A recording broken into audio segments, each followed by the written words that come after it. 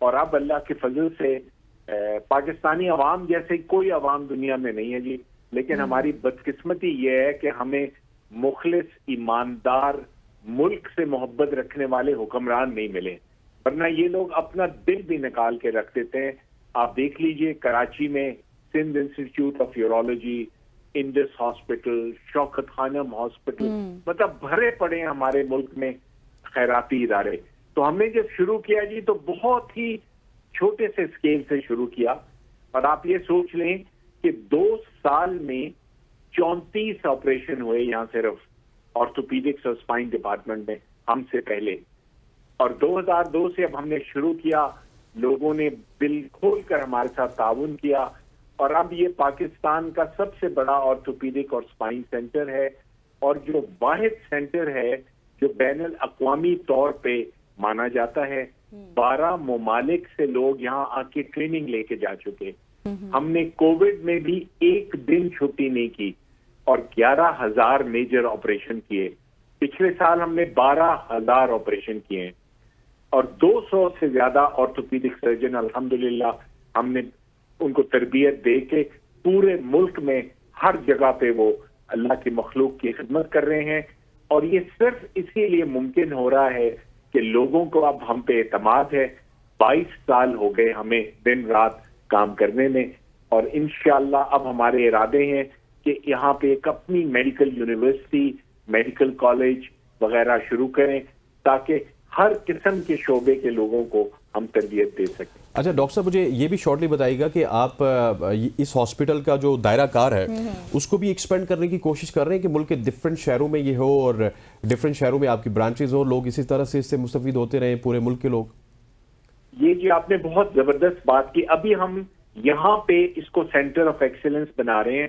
ہمارا cardiac heart کا شعبہ بھی شروع ہو گیا ہے، ہمارا کینسر کا شعبہ بھی شروع ہو گیا ہے، ہر قسم کی اسپیشلٹیز ہیں. ایک دفعہ ہماری میڈیکل یونیورسٹی شروع ہو جائے تو انشاءاللہ ارادہ ہے کہ یہ ہر پورے ملک میں اس کو پھیلائیں گے انشاءاللہ. اچھا ڈاکٹر صاحب، جس طرح آپ نے بات کی کہ پہلے سوال کے جواب میں آپ جس طرح بتا رہے تھے کہ پاکستان میں فیسلٹیز کی کمی ہے، اور نو ڈاؤٹ ایسا ہی ہے، لیکن اس کے ساتھ جس طرح آپ بتا رہے ہیں کہ بہت ہی سرجریاں کی گئی. پھر دوسری بات یہ کہ 12 ممالک سے لوگ یہاں پر آتے ہیں، ٹریننگ کر جاتے ہیں، یہ بھی کافی خوش آئند بات ہے. سائبر نائف کے حوالے سے ہم بات کر رہے تھے، اس میں اس کے ذریعے علاج کی کامیابی کا تناسب کتنا ہے، اس حوالے سے بھی بتائیے گا. دیکھیے بی یہ ہے شروع کے کینسر کی تشخیص اگر ہو جائے 2 سے 3 انچ کا جو کینسر ہوتا ہے وہ تو 100% ٹھیک ہو جاتا ہے. پھر دماغ میں اگر کینسر پھیل جائے، جگر میں، پھیپھڑوں میں، پروسٹیٹ میں، ریڑھ کی ہڈی میں، تو یہ 90 سے 95% لوگ اس کی شعاؤں سے اس کینسر سے نجات حاصل کر لیتے ہیں. لوگ اسٹریچر پہ آتے ہیں اور اللہ کے فضل سے اس کے سیشنز کے بعد چل کے جاتے ہیں. تو یہ کتنے سیشنز ہوتے ہیں اگر اس کا علاج کیا جائے؟ اوسطاً 5 سیشن ہوتے ہیں جی، اور 5 سیشن میں اللہ کے فضل و کرم سے بہت زیادہ فائدہ مل جاتا ہے. اور ہم کینسر سے آگے بڑھ کے جو پروسٹیٹ غدود جو بڑھ جاتا ہے جس کے لیے آپریشن کیا جاتا ہے وہ بھی ہم اب انہی کی شعاؤں سے ٹریٹ کر رہے ہیں تاکہ بزرگ لوگوں میں اس آپریشن کی بھی ضرورت نہ رہے. اور یہ بتائیے گا ڈاکٹر صاحب کہ کینسر کے علاج کو بہت ہی مہنگا علاج سمجھا جاتا ہے، اور آپ یہ جتنا بھی علاج ہے یہ سارا ہی وہ صحت کارڈ کے ذریعے کرتے ہیں، یا پھر اگر کسی کے صحت کارڈ میں لیٹ سپوز کچھ اوپر نیچے بجٹ کم ہو جاتا ہے تو اس کا پھر کیا کرتے ہیں؟ اس کا جی ہم جو صحت کارڈ جو ہے میں وہ تقریباً 60% بجٹ ہر مریض کے لیے مل جاتا ہے. جو اس سے اوپر ہوتا ہے وہ ہمارے جو لوگ ہماری جو پشت پناہی کرتے ہیں، جو ہمیں بہت زیادہ مال پیسہ دیتے ہیں اپنا زکوٰۃ صدقات وغیرہ، پھر ہم اس سے پورا کرتے ہیں. کبھی کسی کو واپس ہم نے نہیں کیا. 5 سیشنز کا مطلب ہے تقریباً 12.5 لاکھ کا خرچہ، لیکن 7.5 لاکھ ہمیں صحت کارڈ سے مل جاتا ہے، باقی ہم خود پورا کرتے ہیں. تو ڈاکٹر صاحب کچھ لوگ اب یہ بھی پریفر کرتے ہیں جب کینسر کے جو مریض ہوتے ہیں کہ باہر سے علاج کرایا جائے، تو اگر ہم بیرون ممالک کے حوالے سے بات کریں تو وہاں پر اس علاج کا کتنا خرچہ آتا ہے؟ بیٹا یہ آپ نے زبردست سوال کیا. اکثر ممالک میں تو یہ مشینی ہی نہیں ہے سائبر نائف کی. امریکہ میں اس کے ایک مریض کے علاج میں $1 لاکھ خرچہ آتا ہے. پورے برطانیہ میں اس کی 4 مشینیں ہیں صرف, اور وہاں پہ اس پہ 25 سے 30 ہزار پاؤنڈ خرچات ہے. تو آپ اس سے اگر کمپیئر کریں تو یہ تو مفت ہے بالکل ہر قسم سے اللہ کے فضل سے جو ہو رہا ہے یہاں علاج. زبردست ہو گیا ڈاکٹر صاحب, آپ اسی طرح سے اچھا کام کرتے رہیں, اور کچھ اپنے سننے والوں کو میں سمجھتا ہوں کہ آپ کو کچھ پیغام بھی دینا چاہیے کہ کس طرح سے آپ ایک فلاحی ادارہ رن کر رہے ہیں اور آپ کی اور امداد کیجئے تاکہ اس کو آپ پورے ملک میں پھیلائیں.